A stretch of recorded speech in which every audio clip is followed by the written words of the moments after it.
The dropship pierced the clouds with a predatory grace, its hull shimmering in the diffused light as though wrapped in liquid metal. When it descended into the jungle clearing, the surrounding trees trembled, shedding droplets of condensed mist. The hatch unfolded with ceremonial slowness, and 3 alien officers stepped onto the moss-laden ridge as though arriving to inspect an inheritance long owed to them. Their crystalline exoskeletons refracted the sunlight into fractured halos, giving them the appearance of walking sculptures carved from illuminated glass. At their center strode Varric, senior surveyor and commander of the expeditionary cadre, moving with the entitlement of someone who had never encountered a world unwilling to kneel. Varric inhaled deeply, vents along his jaw flaring in distaste. "This planet reeks of complacency," he said, brushing a segmented hand along a vine as though testing its defiance. The plant snapped beneath his touch, and he smiled, pleased by the ease of domination. His subordinates nodded eagerly, their gestures practiced and synchronized, each one trained to mirror his disdain. They carried scanners shaped like slender rods of dark metal, which they waved with lazy confidence, unconcerned by the silence with which the forest received them. They advanced toward the ridge crest, unaware of the pair of human eyes watching them from the depths below. Specter had tracked their descent from the first vibration in the air. Following the faint distortion, their engines left in the drifting fog. Now, lying prone beneath a lattice of vines, he blended so completely into the jungle floor that even the insects mistook him for lichen-covered stone. His gilly veil rippled only when he exhaled, and even then, the movement was so subtle it seemed part of the natural breathing of the forest itself. Through the optic of his long-range rifle, Specter observed the aliens with a patience honed by years of disciplined stillness. Their bodies fascinated him, semi-translucent, angular, and faintly luminous, as though their bones were conduits for distant starlight. But he wasn't here to admire them. He was here to discern intent. Command's orders were strict: observe and report. Only retaliate if aggression became undeniable. Humanity's first confirmed extraterrestrial arrival required restraint, yet the weight of that responsibility pressed on him like a stone against his ribs. On the ridge, Varric dismissed the latest scan with a flick of his wrist. "No signs of intelligent structures," he declared. "Either this world is deserted or its inhabitants have already been subdued by their own primitiveness." His voice chimed faintly, each word ringing with a crystalline sharpness that grated against the quiet symphony of the jungle. His officers chuckled, their laughter echoing like brittle wind chimes. Specter adjusted his scope. Arrogance radiated from them so strongly it registered as a kind of danger. He had witnessed human invaders across war zones, had learned how overconfidence often preceded brutality. The cadence of these aliens' movements carried the same predictive weight. Their mockery wasn't simple derision. It was a precursor to escalation. Varric stepped to the ridge edge, gazing across the emerald expanse as though contemplating ownership. "Imagine the creatures hiding below," he said, folding his hands behind his back. "If any possess awareness, they must be cowering from our arrival." How quaint! Specter tightened his jaw. He hadn't moved in nearly an hour, yet something in Varric's tone made his muscles coil instinctively. This was not a diplomatic arrival. This was not curiosity. This was a survey of entitlement, an appraisal before harvest. He shifted the rifle an imperceptible amount, not to fire, but to observe with greater precision. Through the lens, he marked each officer's position, posture, and bearing.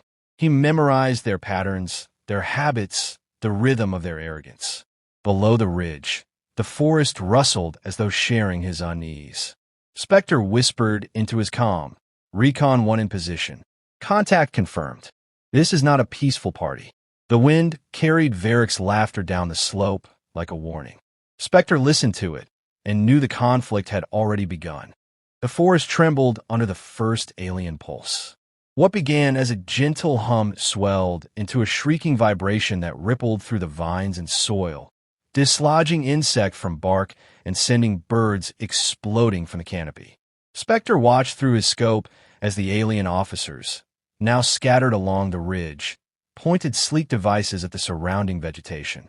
Each beam carved a glowing path through leaves and trunks, reducing ancient growth to smoking ruin. The smell of scorched chlorophyll rolled across the jungle like burnt sugar. They weren't just surveying anymore.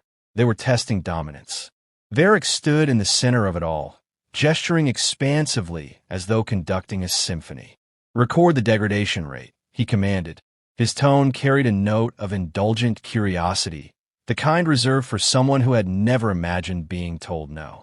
Around him, his subordinates obeyed with mechanical precision, their crystalline carapaces flashing with each pulse of energy. Specter pressed a gloved finger to his earpiece. "Command, this is Recon 1. Alien activity escalating. Environmental damage confirmed. Requesting confirmation of engagement protocol." Static answered first, then the measured voice of his operations handler. "Recon 1, maintain position. Authorization for engagement remains restricted. Do not initiate unless direct aggression is confirmed." He lowered his rifle slightly, frustration tightening his jaw.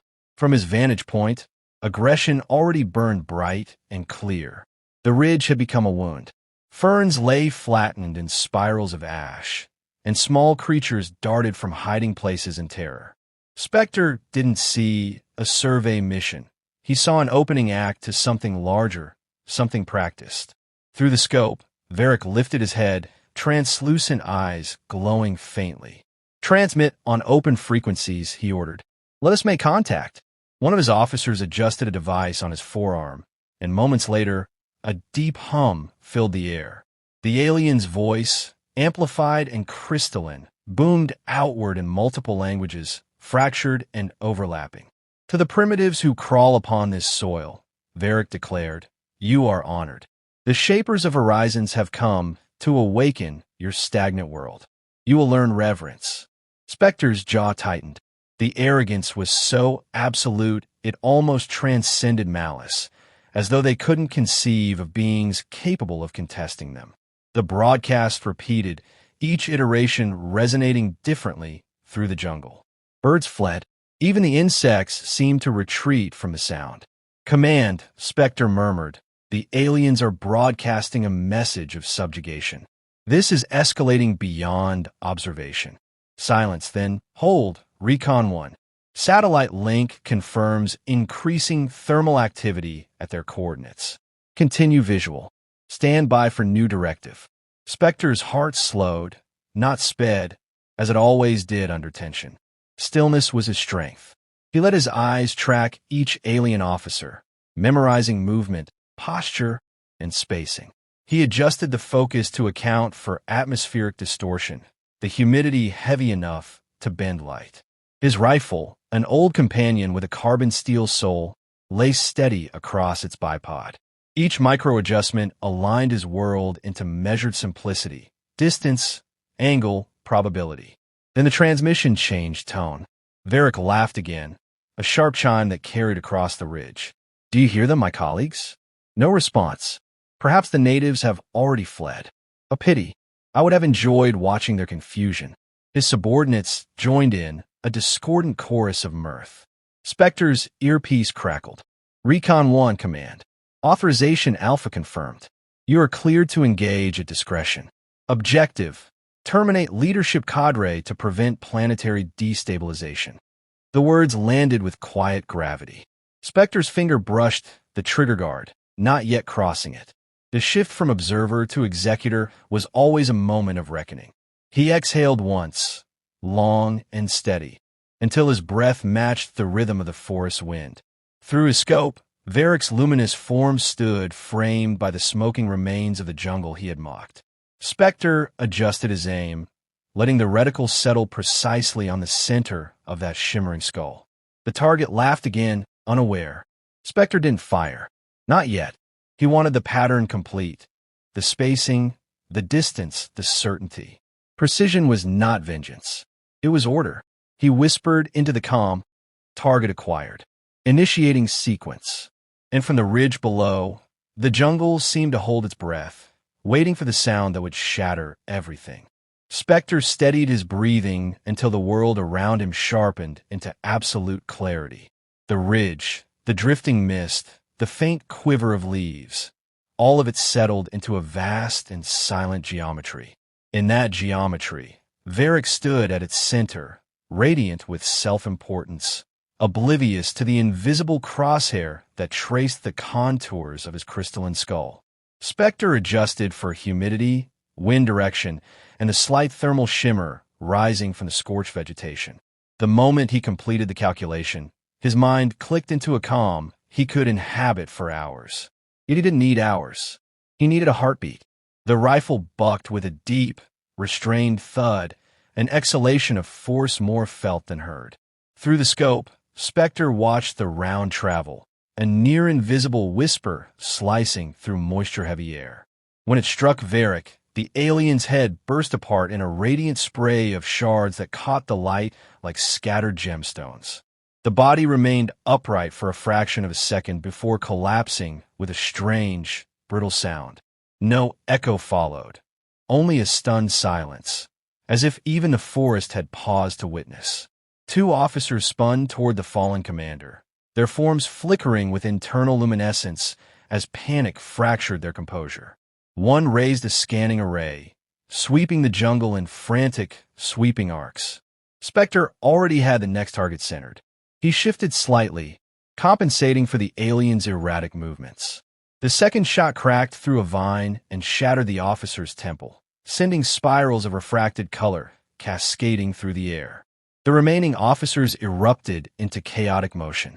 They shouted in a shrill, crystalline language that carried poorly through the dense foliage. One attempted to activate a defensive field, but his hands trembled too violently.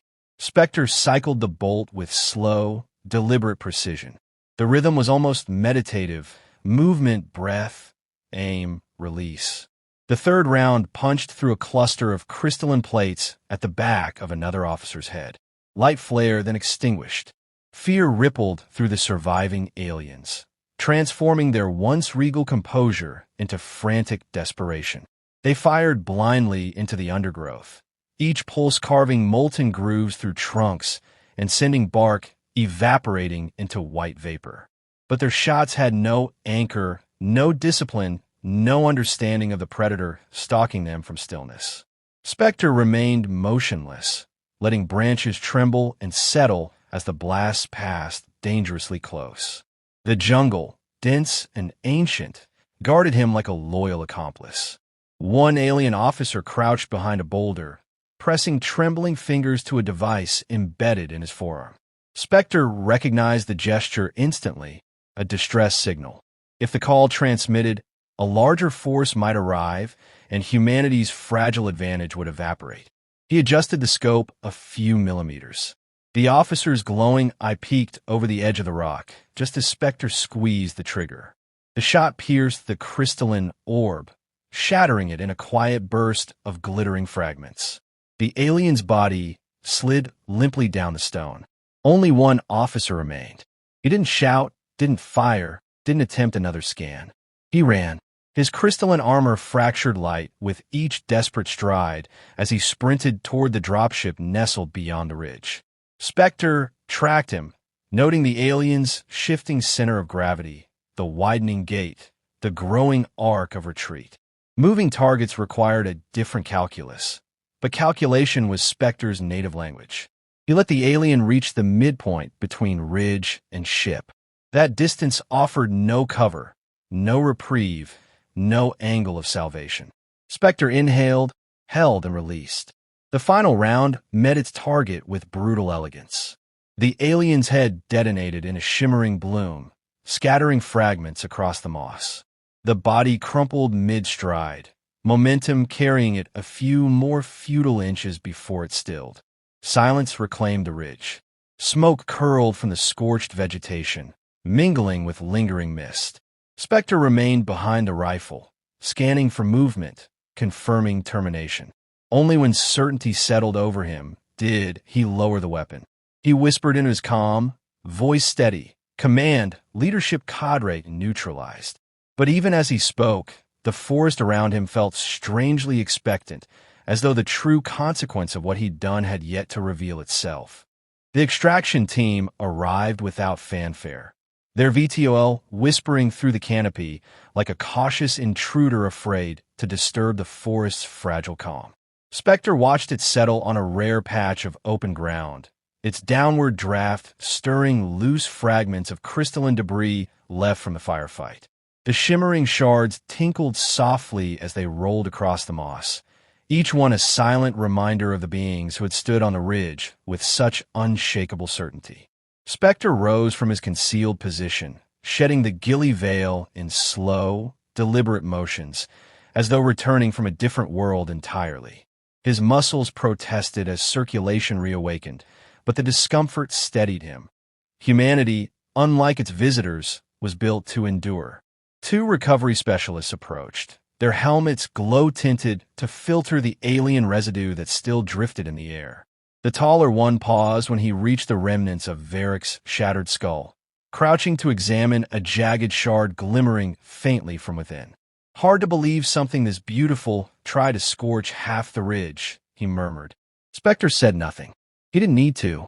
The specialist pocketed the shard carefully, almost reverently, then signaled for the others to begin their sweep. As the team dispersed, Specter walked the perimeter of the skirmish site with the quiet attentiveness of someone retracing his own shadow. His rifle hung at his side, inert now, but the memory of its recoil still resonated in his bones. He knelt beside one of the alien bodies, the one that had attempted to send a distress signal, and studied its fracture anatomy.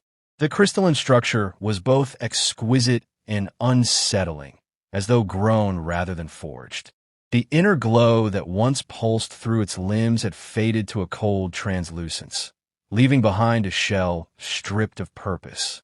Specter felt no triumph in the sight, only the stern weight of necessity. A voice broke through his reflection. "Commander wants you at the staging point." It was the shorter specialist, visor smudged with dust. "They found something you'll want to see." Specter followed him through the charred underbrush until they reached a cluster of officers gathered near the ruins of a tree hollow. Equipment cases lay open around them, each containing fragments of alien devices arranged with meticulous care. One of the scientists gestured for Specter to approach. "We recovered an encoded module from what appears to be their primary field pack. Took some doing, but we managed to activate a partial hologram." She tapped a projector, and a faint lattice of light rose into the air, an interstellar map, incomplete yet unmistakable. Specter's eyes narrowed as the hologram flickered, highlighting a series of coordinates branching outward from the alien's point of origin. It wasn't a scouting anomaly. It was an itinerary. They weren't alone, the scientist said quietly. This planet was just one in a sequence of targeted worlds. Their fleet travels in stages, leaving survey cadres ahead of the main force. If Varric's team had sent their distress call, she let the unfinished sentence hang between them, heavy as a storm front. Specter studied the glowing map until it dissolved, leaving only the soft hum of the projector. "How long until the fleet realizes this team never returned?" he asked. "We don't know," she replied, "but the absence will register eventually. We need to prepare." Specter stepped back, absorbing the widening implications. The ridge, the shots, the shattered heads, none of it marked an ending. It had been the smallest opening move of a confrontation Earth had not asked for but could no longer avoid. He exhaled slowly as the jungle rustled around him, its living chorus returning piece by piece, unaware that its fate had tilted toward an uncertain horizon. The VTOL engine stirred again, signaling departure. Specter paused at the edge of the clearing and looked once more at the ridge where he had lain invisible, watching arrogance ignite into conflict. The forest seemed unchanged, yet he felt the subtle shift beneath its surface, as though the world itself understood what had begun. He climbed aboard the VTOL, settling into a seat beside his rifle. The hatch closed, sealing out the jungle's breath. As the craft lifted into the humid air, Specter let his mind steady itself for what would come next. The first battle had been silent. The next would not be.